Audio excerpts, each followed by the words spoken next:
Hello everyone, this is Alex, and I'm here to bring you a special edition for Guild Wars called Guild Wars Academy.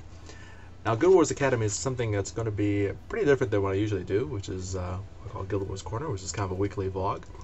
This is going to be a series put together to help new players that are coming into Guild Wars, or also as a refresher for players that are coming back to Guild Wars, or would like to maybe pick up something new from Guild Wars. Even if you have a lot of experience, then maybe there's something that can be learned. But this is going to be mostly geared for newer players. But if you're coming to Guild Wars for the first time, welcome aboard. It's a fantastic game, and don't let the age of the game fool you. Even though it's been out for quite a long time, there has not been a game like Guild Wars before or since. So if you're coming to Guild Wars, it's a very rewarding and enriching experience. So again, my name is Alex, and I'll be kind of your guide coming through Guild Wars, and we'll have a good time and we'll cover a lot of things. So here we are in the introduction screen. I got my main character up, but I want to just kind of go through an introduction to Guild Wars real quick. And when you start a game, you'll have a blank character slot like this when you start, and when you create a new game, you'll start with a create a character, and you have two choices. And this right here, this very first screen, should show you that Guild Wars is a different animal than a lot of MMORPGs. You're not going to see this in Star Wars: The Old Republic, or World of Warcraft, or EVE Online, or some things like that. There are two modes. There is a role-playing character mode on the left, and there's a PvP character mode on the right.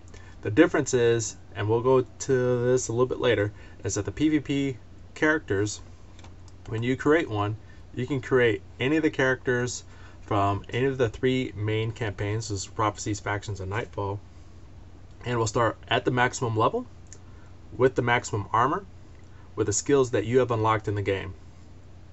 So therefore, if you want to go straight into PvP, straight into GVG, any of the player versus player combat, you don't have to make a brand new character and start all the way through and try and get that epic level of armor and gear. You can jump in here, you'll be as good as everyone else. Doesn't matter how long they've been playing the game.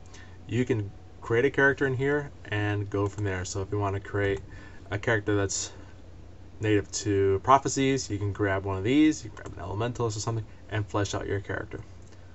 And that is right there should tell you that it is very accommodating towards PvP. It's not the idea of grinding all the time for the maximum amount of time. If you want to get into PvP and be competitive in PvP, you can jump right there from your very first game and treat it more like a PvP game, like you would see along the lines of Dota or League of Legends or any kind of like team-based multiplayer combat game. You have that option, and there's a wealth of options available when you build this out, which we're going to go into later.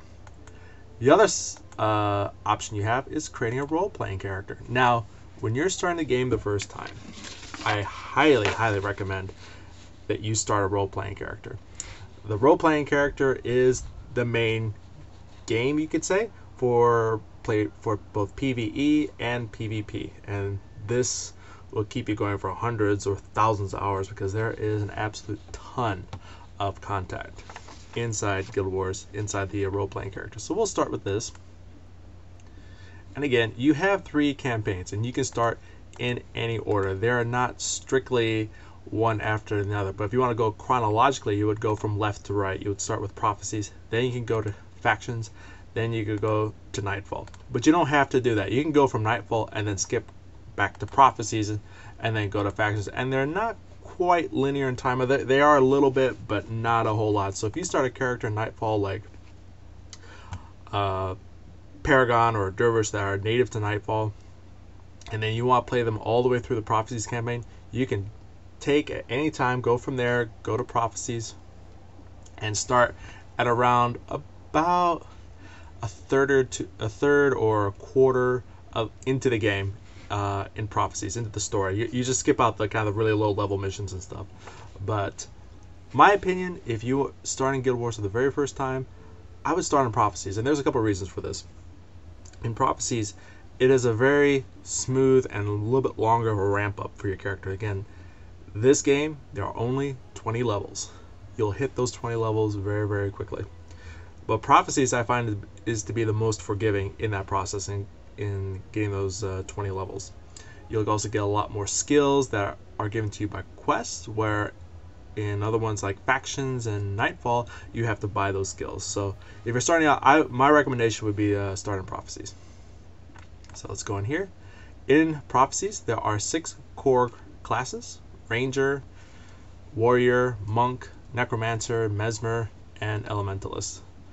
And one thing I want to make very clear is that for these 6 classes, and also for the 2 unique classes in Factions, which is the Assassin and the Ritualist, and the 2 unique classes in Nightfall, which is Paragon and Dervish, these 2 right here, this game's been out for quite a while, and there is no one class that either is overpowered or one class is underpowered. They are very, very unique. So when you approach this, my recommendation is to come into it and think of the gameplay style that you want to play. Now, if you come in from other RPGs, you kind of have a good idea of, okay, do you want to play the warrior? You want to be up front?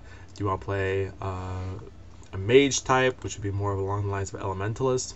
And there's very good descriptions here of what the classes are. But when you come in, play the class you want to play. There is no bad class when you come in. So that's one thing to keep in mind.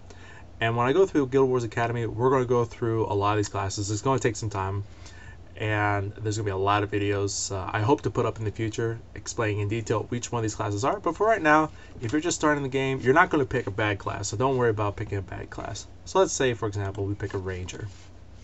We go through here, and everything from this point forward is aesthetics. It's going to be, okay, which gender do you want? You want male or female? Let's see, we'll go for male. And you can pick, again, your hair. There's several different options. You got hair color, you have your facial types, and you have your skin color. That's pretty white right there. That's it. Okay, we'll go from there. And then you can choose the dye of your armor. You can start out with any dye you want. Again, you can always re-dye your armor when you actually get into the game. So let's see. We'll start with kind of a blue ranger here. He's got his bow. You can change his body scale, make him a little bit larger, and you go straight to the game. So the character creation options, you can make a pretty unique character, but you're not going to get overwhelmed. Like if you come in from Guild Wars 2, you have a ton of options, but some of those sliders are so minute and so small. 99% of people don't even use them anyways. Here, I like this because this gives you the major options to really change up your character, but you don't get inundated with a whole bunch of minutia that most people don't really care about anyways. So this is the character creation. Again, we're starting on Guild Wars, and next we'll jump into the game and we'll see what the gameplay is like and what makes Guild Wars so unique from every other game that's on the MMO market, including today and going into the future.